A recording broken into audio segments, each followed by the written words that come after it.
성령을 받아야 우리에게 권능이 임하기 때문에 그래요. 이 세상 살아가는 거 내 힘으로 살아간다 하는 사람들 많이 있어요.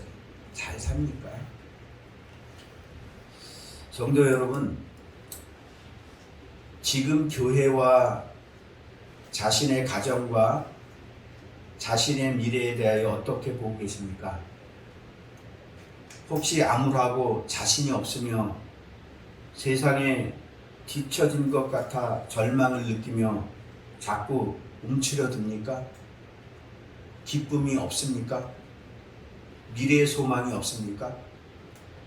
아니면 나는 운이 좋은 사람이고 무조건 잘 되며 내가 지금 이것을 하며 그 사람의 말에 의하면 엄청나게 잘 되며 내 인생의 팔자가 필 것이다.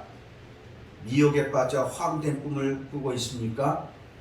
사람의 말은 사람을 미혹합니다. 또 아니면 내가 지금 열심히 공부하고 있고 내가 열심히 일하고 있으니까 저들과 경쟁해서 자신이 있고 또 내가 또 내 자녀가 이 명문대를 다니고 있으니 또는 최고의 직장에 다니고 있으니 앞으로 좋은 일만 있을 거야. 내가 적어도 열심히 살고 있었고 또 잘 사는 방법을 알고 있으니까 적어도 상류층에는 들어간다. 이 정도면 내가 선택할 것들이 많다. 나는 그래도 머리나 인물이나 환경이 뛰어난 편이다. 난 그래서 잘 살 수 있고 잘 살 거야.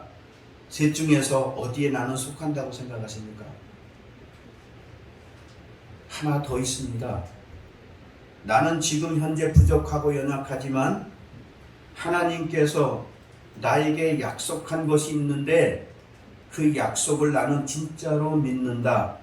나는 비록 부족하지만 나에게 약속하신 그 하나님이 살아계신 하나님, 전능하신 하나님이라 그 나의 하나님이 나에게 약속한 것을 이루시는 것을 믿습니다. 현실에서는 보이는 것이 없지만 하나님께 순종하며 믿으며 기도하며 나갈 것이다. 나에게 소망이 있는 것은 하나님께서 반드시 그 약속을 성취하기 때문이다. 저는 여러분이 네 번째 마지막의 모습이기를 원합니다. 우리 교회가 현재의 이 모습입니다. 우리 모두 예수 선교 교회와 함께 하나님을 기대하며 기다리며 나아가기를 원합니다. 우리에게 하나님께서 약속하신 것이 속히 이루어지는 일과 내가 예수 안에서 소망을 가질 수 있는 길은 먼저 성령을 받아야 합니다. 그 이유는 하나님의 일은 하나님께서 이루시는데 성령 안에서 이루시기 때문에 그러합니다. 이제 지난 주일에 어떤 말씀이 선포됐습니까? 예루살렘을 떠나지 말라.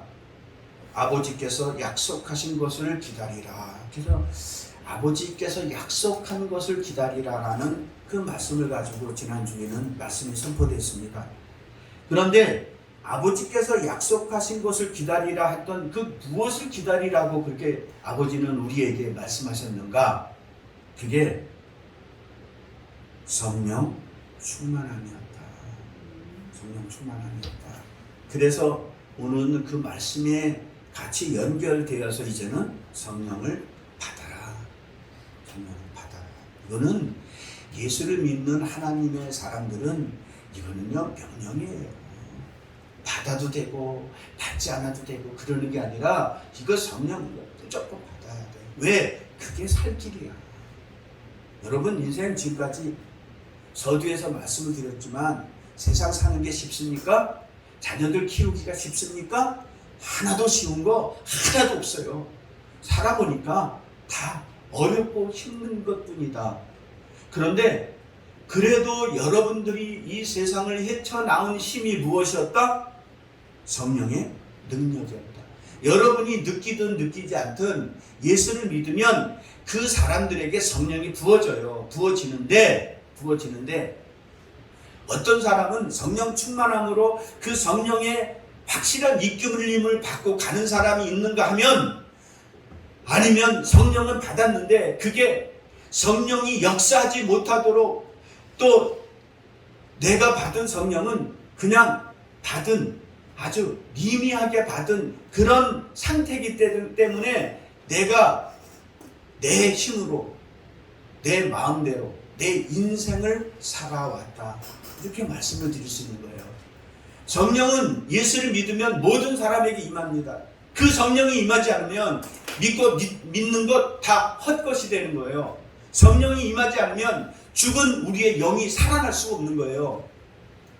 무조건 예수를 믿으면 반드시 성령은 임한다. 그런데 성령 충만함을 받았느냐라고 질문을 하면 그것은 아니다. 그런데 오늘 말씀은 뭐다? 성령 받으라 라고, 이 말씀은 그냥 예수를 믿으니까 성령을 그냥 조금 그냥 자기도 모르는 사이에 그렇게 미미한 성령을 받는 것처럼 그렇게 가는 것이 아니라, 어떤 상태로 있으라? 성령 충만한 상태로 있으라. 성령 충만이 마치 이 물컵에 비유한다면 그냥 밑에 깔려 있어서 한 모금도 먹을 수 없는 그 물이었다면 그 물에 얼마나 나에게 영향을 미치냐라는 거예요. 그런데 이 잔에 가득 부어진 그 물이라면 여러분들의 목을 시원케 할 거라는 거예요. 마찬가지로 우리에게 부어진 성령의 상태가 어떤 정도에 내가 있느냐에 따라서 여러분들의 삶뿐만 아니라 여러분들의 인생이 어떻게 펼쳐지느냐에 거기에 딸려 있다, 이 얘기하고 싶은 거예요. 성령 충만 받아야 됩니다. 이게 예수 믿는 사람은요, 이거 비껴가면 안 돼요. 비껴가면 무엇이 정작 중요합니까? 교회 프로그램입니까? 뭐 어디 가서 나의 기 좋게 좋은 설교 듣는 겁니까? 그게 아니라 무엇이다? 성령 충만 받는 것이 그게 우선이다. 그래야 내가 산다. 교회가 산다. 교회가 부흥된다. 여러분들의 인생이 정말로 약속된 것들이, 그런 것들이 다 성취되어 가는 것이다. 이렇게 여러분들에게 말씀드릴 수 있습니다. 그러면 성령을 우리가 받는 자세, 지금 어떻게 해야 됩니까? 성령 받아라. 그러면 성령 받아라. 그래, 받고 싶죠? 어떻게 해야 되는데요? 어떻게 해야 되는데요? 사모하며 기다려라. 사모하며 기다려라. 1절에 보니까 오순절 날이 이미 이름에 그들이 다 같이 한 곳에 모였다. 사모한 마음으로 한 곳에 모였어요. 성령은 반드시 사모하는 그 사람들에게 부어집니다. 사모함이 없는 사람들에게 부어지지 않아요. 있어요. 하나. 언제? 이 사람은 내가 하나님께서 꼭 사용해야 돼. 이 사람은 내가 아주 지명해서 부른 거야. 그래서 내가 꼭 사용해야 돼. 그럴 때 빗나가고 그럴 적에는 하나님께 때에 따라서는 강력하게 성령이 아주 뒤집어 버립니다. 그렇게 임하는 경우가, 특별한 경우가 있어요. 그 사람은 그거 뒤집어 뒤지면 고통스럽죠. 왜? 하나님께서 강제로 임해서 강제로 엎어버리는 거예요.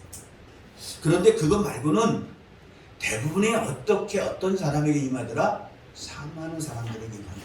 그 사모하는 사람들은 어떤 일을 한다? 모이더라. 여러분, 내가 신앙생활을 할 때에 언제 내가 그래도 성령 충만한 것처럼 느껴졌더라? 내가 바른 길을 갖고 내가 분별력이 언제 있었더라?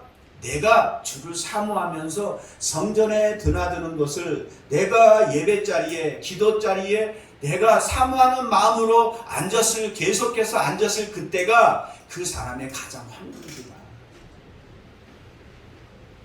그것이 떠나서 이제 모이는 것이 싫어지고 모이는 것이 둔해지기 시작을 하면 나에게 임하신 성령도 잠잠해지기 시작한다.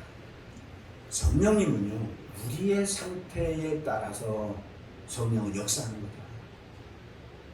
죄의 깊이 가시면 죄의 깊이 들어가면 어떻다? 나에게 오신 성령이 떠나십니다. 에스겔서에서 그 성전에서 하나님의 신이 떠나듯이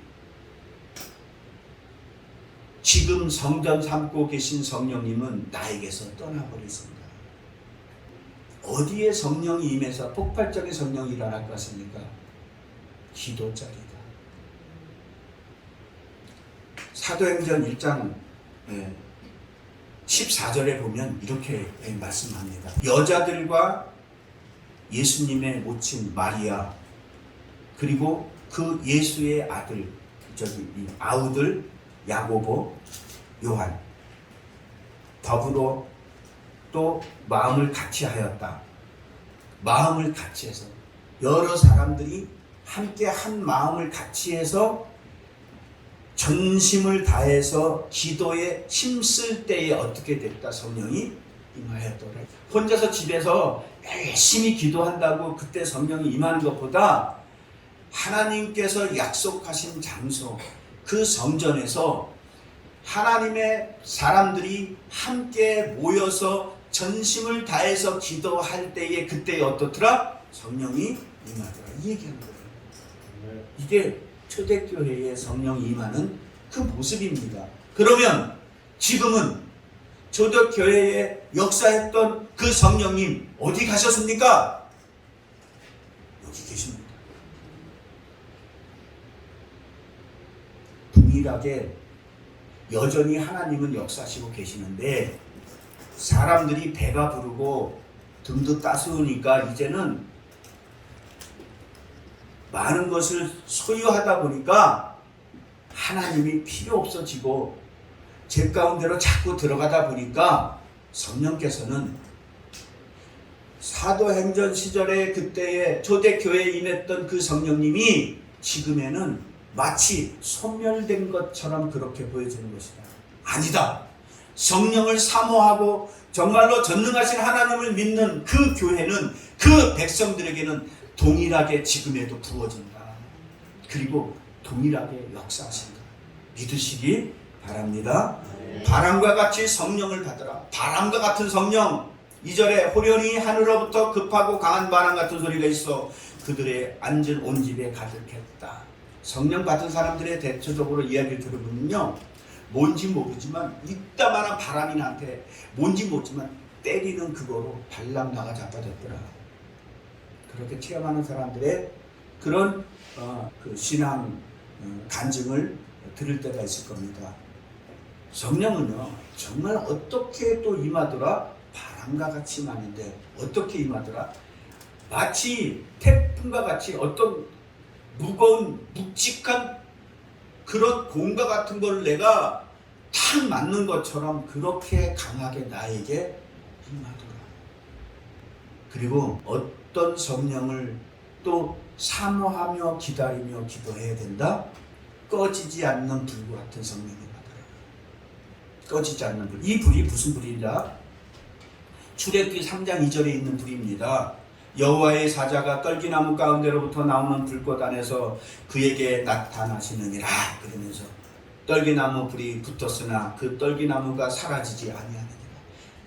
모세에게 나타났던 그 꺼지지 않는 불, 그게 지금 어디에 나타났다? 초대교회에 나타났던 거예요. 우리가 지금 오늘 나타났던 그 교회, 그 꺼지지 않는 그 불이 어디에 계시다? 여기 계시다. 믿으시기 바랍니다. 우리 교회에 정말로 좀 우리가 좀 더 사모하고 기도했을 때에 그 불이 폭발적으로 여러분들에게 임할 겁니다. 그리고 여러분들의 가정을 아주 정말로 더러운 것들은 초토화시키고 정결하게 하고, 그리고 그 불이 여러분들에게 능력으로 임할 것이다. 그리고 여러분들의 그 삶이 그때서 비로소 펼쳐진다.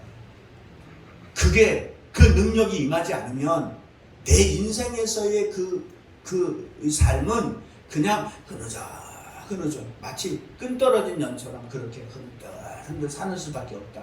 왜? 우리의 능력은 거기뿐이 안 되는 거예요.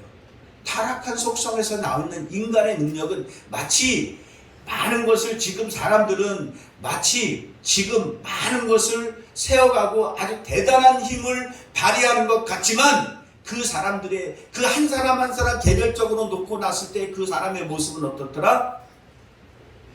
예, 어느 순간에 자기도 모르는 사이에 그냥 작은 질병에 죽기도 하고 사고로 나와서 죽기도 하고 잠깐 자기의 인생 70, 80 아니 100세까지 봅시다. 이 시대에 가면 잠깐 그 인생에 이슬과 같이 있다가 사라지는 그런 존재뿐이 될 수밖에 없다. 무엇만이 우리에게 의미를 주고 또 정말로 그 가치를 드러내는 삶을 살게 하는가? 성령의 능력이다. 이것뿐이 없습니다. 3절에서도 마치 불의 혀처럼 갈라지는 것들이 그들에게 보여 각 사람 위에 하나씩 말다. 이때 보니까요, 무슨 얘기, 어떤 일이 벌어지는 거냐면요, 이 마가의 다락방에서 120명의 이 사람들이 모여서 막 매일 기도하고 막 뜨겁게 지금 그렇게 지금 가고 있는 거예요. 이때에 성령께서 이제 이 마가의 다락방에 임했는데 이 마가의 다락방에 임해서 지금 보니까 이 바람과 같은 이 엄청난 이 바람이 강하고 급한 그 바람이 불어서 그들을 휘감고 그리고 각 사람의 머리 위에 불 같은 것들이 그냥 다 놓여서 이 성령의 불을 다 받고 있는 거예요. 그리고 나서 이들이 어떤 현상을 일어났더라? 방언으로 말하기 시작하는 거예요. 샬라대고 하는데 도저히 알아듣지 못하는 거로 지금 말들이 지금 터지기 시작을 하는 거예요. 이런 일들이 지금 벌어지고 있습니다. 이게 왜 벌어졌습니까? 이 일은 하나님께서는 이제 예수 그리스도를 통해서 예수 그리스도가 십자가에 죽으시고 또 3일 만에 부활하심으로 인해서 우리의 죽음의 문제를 완전히 해결했어요. 이것을 예수님께서 십자가에서 죽으시고 그리고 3일 만에 부활하심으로 우리 인류의 근본적인 문제인 이 죽음의 문제를 해결했단 말이에요. 그런데 이것을 세상 사람들이 아느냐 모르냐 모른다. 이방 사람들이 예수 그리스도를 아느냐 모르냐 모른다. 그러면 이제 이 비밀을 알려줘야 되는데 누구를 통해서 어떻게 알려야 됩니까? 그거에 대해서 하나님은 이제 예수님이 십자가에 죽으시고 3일 만에 부활을 했지만 그것을 어떻게 해야 되는 것까지도 계획을 하신 거예요. 그게 뭐다? 교회다. 교회를 통해서 복음이 예수 그리스도의 복음이 전해져야 되는 거예요. 그래서 교회를 세워야 돼. 교회를 세우는데 사람들의 생각에서 그냥 좋고 똑똑한 사람 모아다 놓고 자 니들이 제일 똑똑하다. 이제 예수님이 이렇게 십자가에 죽으시고 3일 만에 부활함으로 인해서 죽음의 문제를 해결했다. 가 전해라! 라고 하면 이 사람들이 가서 똑똑한 사람들이 가서 이 말을 전할 때 이 말씀이 정말로 그 말씀이 그들에게 심령에 심어질 수 있느냐? 없다. 말도 안 되는 얘기잖아요. 죽은 자가 무덤에서 나중에 살아난다는 얘기가 말이나 되는 얘기입니까? 믿을 수 있는 얘기입니까? 그게? 아니잖아요. 그러면 그것에 대해서 전해줘야 될 그 조직이 뭐다? 교회다. 교회 탄생은 어떻게부터 시작됐다? 성령이 임함으로부터 시작되는 거예요. 교회는 성령이 임하지 않으면 교회가 아니다. 정말 그렇습니다. 성도는 성령 충만함을 받지 않으면 그런 진정한 성도가 아니다. 맞잖아요. 교회 뭐부터 시작을 해요? 성령 임하는 것부터 시작하는 거예요. 성도는 처음에 예수 그리스도를 받아들이면 자기들이 알건 모르건 성령은 임하게 돼 있어요. 임합니다. 그런데 몰라요. 그러면 언제부터 그가 정말로 변해가면서 언제부터 정말 성도의 모습이 나타나더라? 성령 충만할 때부터 나타나기 시작합니다. 왜 교회에서 성령과 성령을 등한시합니까? 여러분 인생뿐만 아니라 하나님의 그 계획까지도 무엇을 할 수밖에 없다? 성령을 하는 거예요.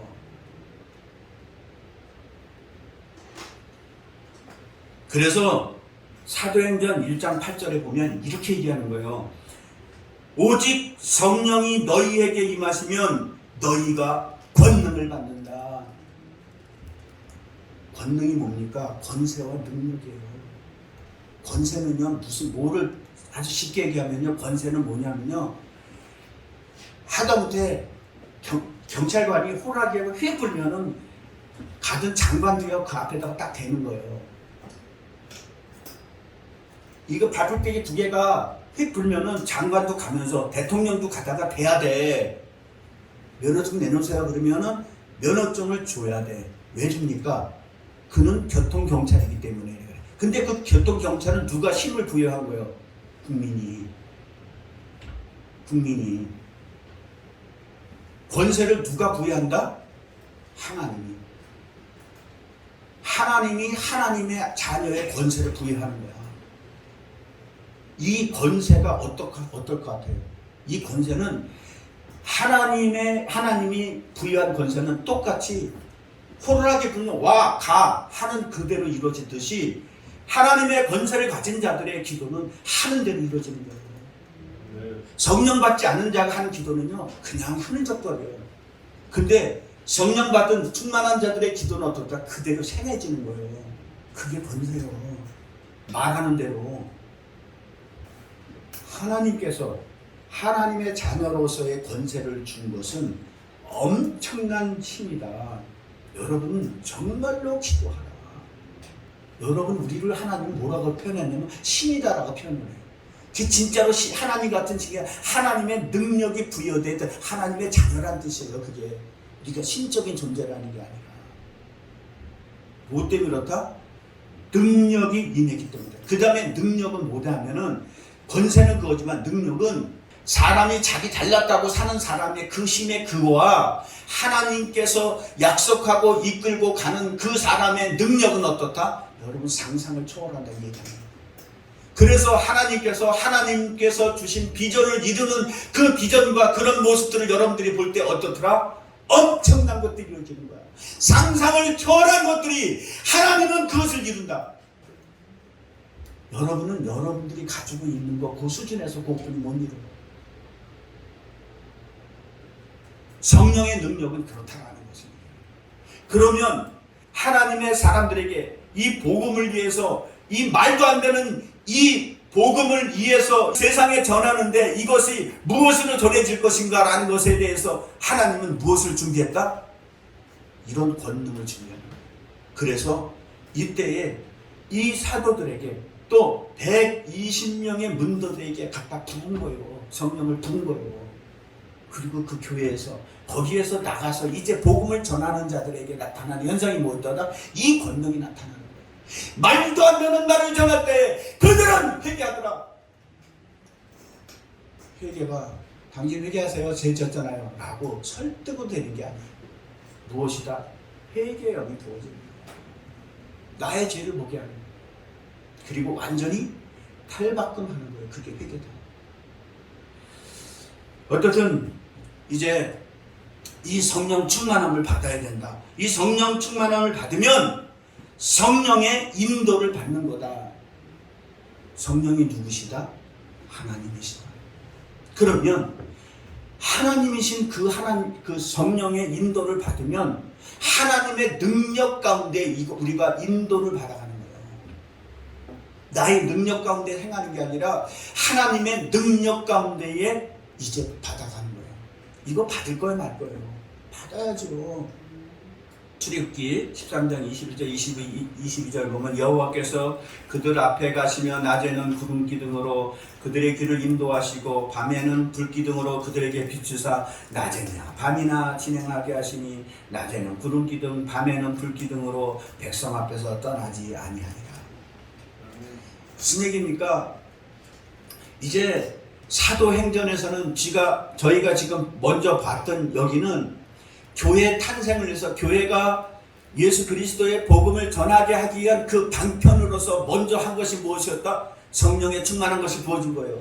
바람과 같은 강한 그런 성령이 부어졌고 불과 같은 성령이 부어졌어요. 그리고 그들에게 능력을 부어해서 그리고 이 복음을 전하게 만든 거예요. 다시 이제 출애굽기로 다시 들어가면 그때는 하나님의 백성들을 인도할 적에 어떻게 했더라? 낮에는 구름 기둥으로 덮어버리는 거예요. 그리고 기둥이 뭡니까? 이런 기둥으로 쫙 덮어버리는 거예요. 그리고 밤에는 불기둥으로 덮어버리는 거예요. 이게 무슨 뜻입니까? 낮에는 구름기둥으로 덮었다는 것은 사막에서의 이들이 진행할 때에 앞으로 나갈 때에 그들이 머물 때에 구름이 그들을 태양빛을 가려주지 않으면 다 타듣는 거예요. 여러분들의 인생에서 하나님께서 보호하지 않으면 언제든지 타듣는 거예요. 하나님께서 여러분들을 정말로 보호하지 않으면 어떻더라? 여러분 인생 나가다가 간판 떨어지는 거예요. 맞아 죽기까지 하는 거예요. 그 사람이 한순간에 횡단보도 건너는데 나는 나는 그 파란불을 보고 건넜는데 그때 와서 나를 쳐 죽이는 거예요. 내가 아무리 잘해도 어떻더라? 마치 그 뜨거운 태양의 해를 입듯이 여러분들의 인생에서 해를 입고 사는 거란 말이에요. 그러면 그게 무엇이 가려줘야 되느냐? 성령께서 구름 기둥으로 해서 그 해를 막아주는 거예요. 그렇게 보호하고 가겠다는 거예요. 하나님의 백성들에게는 내가 너를 어떻게 하겠다? 보호하고 가겠다. 반대로 불기둥은 뭐예요? 불기둥은 사막지대에 밤에는 얘네는요 낮에는 덥고 밤에는 춥고 이런 데가 거기에요. 그리고 밤 깜깜한 것을 밝혀주는 게 그게 뭐냐고요? 불이잖아요. 인생에서 캄캄한 그 길을 걷는 게 인생길 같은데 그런데 그 인생길을 캄캄한 그 길을 걷는 인생길을 무엇이 밝혀줄 수 있느냐? 오직 성령이다 얘기하는 거예요. 하나님만이 밝혀주는 거예요. 그래서 저도 이제 60이 이제 넘어가서 인생을 들여다보면 제가 하나님 앞에 살아가고 있었던 그 시절만큼은 제대로 그래도 내가 이 땅에서 하나님 앞에 나갔을 때 제가 그래도 하나님 요만큼은 뭐 했습니다라고 내려올 수 있는데 하나님 없이 살았던 그 인생들의 뒤를 다 들여다보면 다 꾸겨버리고 싶은 인생뿐이 없더라. 뭐 내 잘난 거, 뭐 했던 거, 뭐 하고 뭐 했던 거 다 들여다보면 그것이 다 나의 욕심과 죄악과 그리고 나쁜 악한 생각으로 가득 찼던 그 시절이었다라는 거예요. 하나님은 하나님의 백성들에게 어떻게 인도를 하기 원하느냐? 어떻게 인도하느냐? 해당할 것을 막아주고 캄캄해서 아무것도 보이지 않는 곳에서는 그 길을 밝혀주고 그리고 얼어 죽을까봐 따뜻한 불로서 덮어주는 게 성령의 불이다. 그 불기둥이다라는 거예요. 이것을 가지고 이스라엘 백성들을 인도하는 거예요. 마찬가지로 하나님의 백성들이 하나님을 믿고 난 다음부터 그 다음에 하나님은 어떻게 인도하더라? 이렇게 낮에는 구름기둥, 밤에는 불기둥같이 우리에게 나타나셔서 인도하신다라는 것을 믿으시기 바랍니다. 이걸 누가 인도를 받느냐? 예수를 믿었는데 그런데 성령 충만하지 않은 자들이 그렇게 인도를 받느냐? 아니다라는 거예요.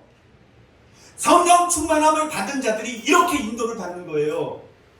보이잖아요. 성령 지금 그냥 구름 모이다 만 것입니까? 아니잖아요. 충만하게 구름이 모였잖아요. 불기둥이 쓰다만 것입니까? 아니잖아요. 아주 뚜렷하게 온 백성들이 다 볼 수 있도록 그 불기둥은 섰단 말이에요. 그렇게 서야 되는 거예요.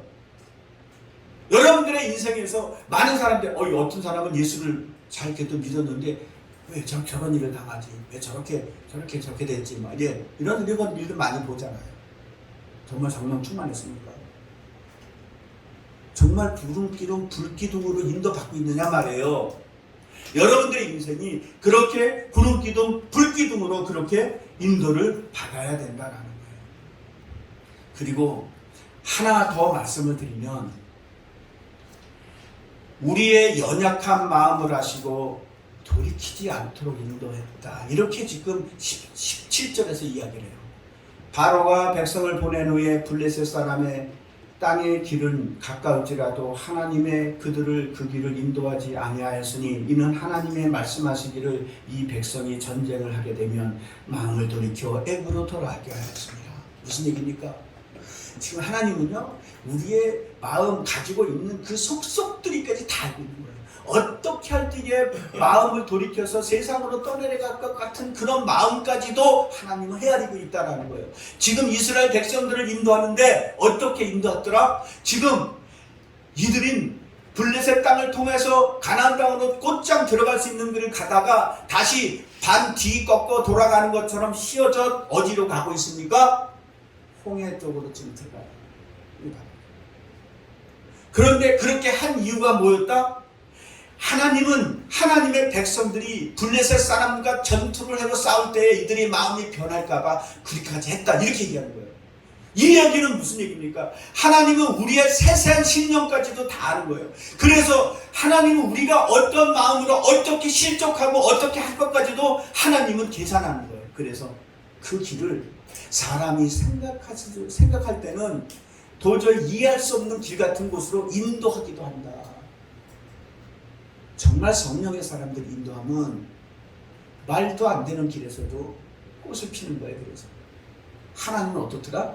철저하게 주님은 좋은 길로서 그리고 저 천국에 들어가는 그것을 확실하게 하면서 이 땅에서 나의 자녀에게 풍성한 삶을 주기를 원하는 거예요. 이게 하나님의 뜻이에요. 그런데 그 뜻을 어겨서 그것을 따라가지 못할 때에 내 맘대로 가다가 수렁에 빠지고 죽고 망하고 엄청난 일들이 벌어지는 거예요. 성령 충만함을 받으십시오. 성령께서는 우리가 이해하지 못한 것까지도 아시고 인도하신다. 우리는 나의 인생에 대해서 알지 못하지만 그런데도 성령님은 그것까지도 하나님은 계산하고 인도하신다. 결론 내겠습니다. 성령 받아야 성령의 인도를 받습니다. 세상의 힘과 나의 힘은 결국에는 죄의 결과로 망하는 것과 소망이 있는 것 같지만 멸망으로 끝나고 맙니다. 그러나 하나님의 신인 성령은 우리를 하나님처럼 만드시고 하나님의 능력을 행하시게 하심으로 결국 승리하게 합니다.